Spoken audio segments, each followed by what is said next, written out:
এত চেষ্টা করেও তার তৃণমূলকে কন্ট্রোল করতে পারছে না। বিএনপি শীর্ষ নেতৃত্ব থেকে সবাই বলতেছে তৃণমূলকে তারা কন্ট্রোল করতে পারছে। তো এরা যখন হচ্ছে একটা জাতীয় সংসদ নির্বাচন শুরু ঘোষণা করা হলে, এরা যখন হচ্ছে কেন্দ্র দখল করবে, তখন বিএনপি কেন্দ্র দখল করে তো ভোট করে ফেললে তো কিছু সরকার, আমি আপনাকে বলি জনাব আব্দুল মাসুদ, এই সরকার 7 মাস হয়েছে ক্ষমতা এসেছে, তারা এটা কন্ট্রোল করতে পারে না। আমরা কেমনে বিশ্বাস করবো যে 2 বছর পরে পারবে? আমরা একটা লিটমাস টেস্ট চাচ্ছি। আমরা এটা বলছি না যে হচ্ছে 2 বছর বা 1.5 বছর, আমরা লিটমাস টেস্ট চাচ্ছি যাচ্ছে এই প্রশাসন আসলে কতটুকু নিরপেক্ষ থাকবে। এখন তো নিরপেক্ষ পাচ্ছি না, কারণ প্রশাসনের উঁচু পর্যায় থেকে নিচু পর্যায় পর্যন্ত সব জায়গায় হচ্ছে একপন্থী, বিএনপি পন্থী, জামাতপন্থী, মানে সব পন্থী। আপনি আইনজীবীদের উপর আমি ফর্মুলাটা একটু শুনতে চাই জনাব হারুন মাসুদ, আমি ফর্মুলাটা শুনতে চাই যে একটা স্থানীয় সরকার নির্বাচন হলে অঞ্চল ভিত্তিক ছোট ছোট করে, মানে হচ্ছে আপনি হচ্ছে কয়েকটা জেলা, 10টা জেলা, 5টা জেলা করে করে আপনি স্থানীয় সরকার নির্বাচন যদি শুরু করতে পারেন, এই জায়গাগুলো যদি হচ্ছে আপনার নিরপেক্ষ হয়, সুষ্ঠু হয়, এবং এই জায়গাগুলোতে যদি আইন শৃঙ্খলা রক্ষাকারী বাহিনী জনাব হারুন মাসুদ, মানুষের মধ্যে কনফিডেন্স, জনাব হারুন মাসুদ আমাকে একটু কথা বলতে দেন, জনাব হারুন মাসুদ একটু কথা বলতে দেন। আমি কিন্তু দেখতে পাচ্ছি যে আপনার একজন পরিপূর্ণ ভালো চমৎকার রাজনীতিবিদ হওয়ার সকল গুণাবলী আপনার মধ্যে আছে, কারণ আপনি নিজেই শুরু করেছেন যে স্থানীয় সরকার নির্বাচনটির থেকে ওটির পার্থক্য হলো সরকার পরিবর্তনের নির্বাচন। তো আপনি কি মনে করেন স্থানীয় সরকার নির্বাচন যদি আপনি সুষ্ঠু ভালো পান, তাহলে আপনি বুঝে ভালোবেন যে সরকার পরিবর্তন ভালো হবে, নির্বাচন ভালো হবে? জি জি, অবশ্যই আমরা মনে করব যে তাহলে জাতীয় সংসদ নির্বাচনটা সুষ্ঠু হবে। এটা একটা লিটমাস টেস্ট হিসেবে আমরা দেখতে চাচ্ছি। দুটো তো দুই ধরনের নির্বাচন, দুটো তো দুই ধরনের নির্বাচন। না, দুই ধরনের নির্বাচন হলো যে প্রশাসনের নিরপেক্ষতা এবং প্রশাসনের কন্ট্রোল। বিএনপি যদি অংশই না করে স্থানীয় সরকার নির্বাচন, আপনি নিরপেক্ষ বিএনপি কেন অংশগ্রহণ করতে চাচ্ছে না? বিএনপি তো সবচেয়ে শক্তিশালী দল, বিএনপি তো সবচেয়ে বেশি, যেরকম আপনি বিএনপিতে থাকলে আপনি স্থানীয় সরকার নির্বাচন করতেন, প্রশাসনের লিটমাস টেস্ট করতেন? অবশ্যই আমরা বিএনপিতে থাকি, আর হচ্ছে যে দলে থাকি, আমরা দেশের স্বার্থটা আগে ভাবতাম, দলীয় স্বার্থটা পরে। যেহেতু এই সরকার আপনাদের, একদম যেহেতু এই সরকার আপনাদের, না না, এই সরকার সবারই, এই সরকার সবারই, এই সরকার শুধুমাত্র আমাদের না, এই সরকার সবারই। এই সরকারে যেমন বিএনপি, জামাত সবাই এই সরকারের সাপোর্ট, এবং এই সরকারের তারা প্রত্যেককে তাদের প্রস্তাবিত নামগুলো এই সরকারের বিভিন্ন জায়গায় আছে। এই সরকারে এই সরকারে আইন পরিষদ। আচ্ছা, আমি একটা কথা বলি, আমি জাস্ট এক লাইনে একটু ফর্মুলাটা জানতে চাই। ধরেন এই সরকার একটা স্থানীয় সরকার নির্বাচন করলো, যদিও এই সরকার মাঠ পর্যায়ে আইন শৃঙ্খলার পর বাহিনী ঠিক করতে পারে না, বিএনপি চাঁদাবাজদের নিয়ন্ত্রণ করতে পারে না, তাহলে এই সরকার একটা স্থানীয় সরকার নির্বাচন ভালো করতে পারবে?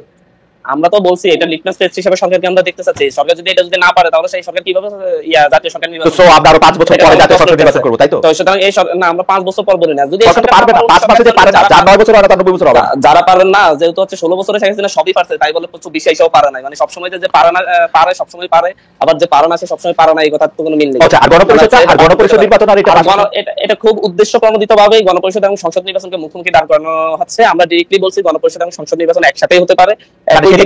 একই লোক, ধরেন হান্নান মাসুদ গণপরিষদের ইলেকশনও দাঁড়াবে, সংসদ ইলেকশনও দাঁড়াবে, নাকি যে সংসদে দাঁড়াবে সেই গণপরিষদ?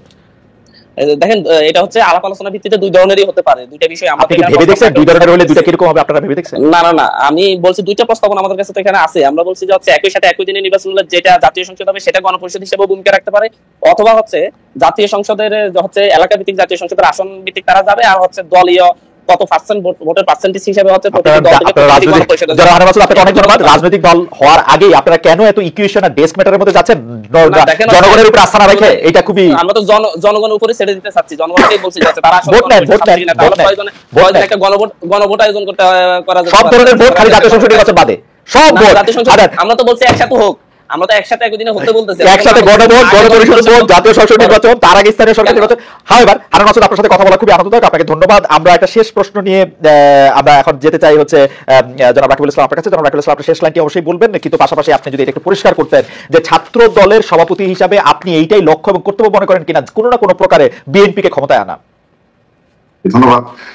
আমার মনে হয় সর্বশেষ যে জুলাই আগস্ট আন্দোলনের পরবর্তীতেও কিংবা আগেও এই কমিটি, আমাদের কমিটি হয়েছে, তাদের অ্যাক্টিভিটিস দেখবেন, আমরা সেই প্রক্রিয়ায় নিয়ে আমরা বিএনপির কোনো কর্মসূচি রিলেটেড কোনো কর্মসূচিতে ওই ধরনের কোনো কর্মসূচি প্রণয়ন করিনি। আমরা সরাসরি শুধুমাত্র সারা দেশে শিক্ষা প্রতিষ্ঠানগুলোতে যে ধরনের প্রজন্ম বদলের এবং ছাত্র রাজনীতি গুণগত পরিবর্তনের ছাত্র রাজনীতি উপহার দেওয়া যায়, সেই রাজনীতি আমরা রয়েছে। আপনি তো পুরো পলিটিক্সটাই করতেছেন বেগম জিয়া এবং তারেক সাহেবের নামে, কেন? অবশ্যই ছাত্রদলের সাথে বিএনপি কি সম্পর্ক, মানে যদি লেজ না হন আপনারা?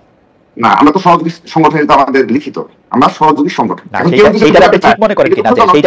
বাংলাদেশের এই যে নতুন যে ছাত্র সংগঠন হলো কিংবা সর্বশেষ আরেকটি ছাত্র সংগঠন রয়েছে, তারা প্রতিদিন ব্যাখ্যা দিয়ে বোঝায় যে তারা তাদের সাধারণ সংগঠনের কোনো সহযোগী সংগঠন না। কিন্তু এগুলো সাধারণ শিক্ষার্থীরাই যে জাস্টিফাই করবে যে এগুলো সহযোগী সংগঠন কিনা। আমরা তো ঘোষণাকৃত, আমরা ঘোষণা দিয়ে সহযোগী সংগঠন, আমার গঠনতন্ত্রে এটা উল্লেখ রয়েছে যে আমরা সহযোগী সংগঠন, অঙ্গ সংগঠন। এটা আপনি মনে করেন কিনা যেটা ঠিক আসলে জুলাই আগস্ট আন্দোলনের পরে একটা সহযোগী সংগঠন? যদি শহীদ রাষ্ট্রপতি জিয়াউর রহমানের মতো একজন রাষ্ট্রনায়ক থেকে থাকে, যদি আপসহীন এবং বাংলাদেশের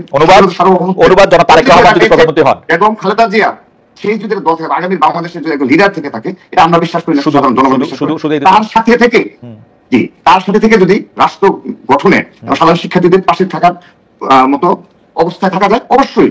তাহলে আপনার এই ফর্মুলায় তো আপনারা ছাড়া আর কেউ এই ছাত্র রাজনীতি করতে পারবে না, কারণ বিএনপির দল তো একটাই হবে, একজনই তো প্রধানমন্ত্রী। এখন যদি সাধারণ শিক্ষার্থীরা আমাদের পতাকা তোলে আসে, আমরা কি বাংলাদেশে এখন কোথাও এই কালচার রয়েছে? আমরা জোর জবরদস্তি করে মিছিলে মিটিং এ কি আমাদের পতাকা তুলে নিয়ে আসছি। এখন যদি সেই মিছিল বড় হয়, দীর্ঘ থেকে দীর্ঘতর হয়, তাহলে আমরা বলবো যে না ভাই তোমরা। আমার মনে হয় যে আজকে রাকিবুল ইসলাম আপনিও আসলে অনেকগুলি বিষয়ে খুব খোলাখুলি উত্তর দিয়েছেন, কিন্তু আমি যেটি বলতে চাই আমরা আমি ছাত্র সংগঠন হিসেবে আমি সত্যি ঐক্যে বিশ্বাসী। আমরা বৃহত্তর ঐক্য নিয়ে জুলাই আগস্টের ঐক্যকে বজায় রাখবো এবং আমি কথা দিচ্ছি ছাত্রদল অবশ্যই প্রজন্ম বদলের ছাত্র রাজনীতি উপহার দেবে। ছাত্র রাজনীতিতে গুণগত পরিবর্তন ছাত্র সেটা তখনই হবে আপনি যখন বিএনপির ক্ষমতা না আসতে যাবেন রাকিব। আপনি যখন বলবেন আপনি ইন্ডিভিজুয়াল, আমি খালি ছাত্রদের ইয়ে দিয়ে কথা বলি, আমার আদর্শ জিয়া রহমান এটা বলতে পারবেন, কিন্তু আপনি বিএনপির ক্ষমতা আসেন, তারেক জিয়াকে ভোট দেন, এটা বললে আপনার ছাত্র সংগঠন থাকেন না। না না, আমরা আমরা ক্যাম্পাস করতে সারা শিক্ষার্থীদের পাশে থেকে আপনারা মানসিক ভোট চান। রাকিব এটা তারেক সাহেবের সাথে আলোচনা করে আপনি এটা থেকে আলাদা হন, সহযোগী সংগঠন থাকেন, আপনারা একই আদর্শে থাকেন, কিন্তু এটা স্টুডেন্ট উইং হন। আমরা আশা করি আর কি এরকম, আমরা এই স্বপ্ন দেখি যে আসলে এটা লেজুর ভিত্তি ছাড়া একটা দল। আপনারা দানে ভোট দিতে বললে আর এটা আপনি থাকেন না। আপনি আসলে আমি জানি না বিএনপি নিশ্চয়ই মানে এই ব্যাপারটা নিয়ে নিশ্চয়ই আপনার সাথে কথাও বলছে রাকিব। আমরা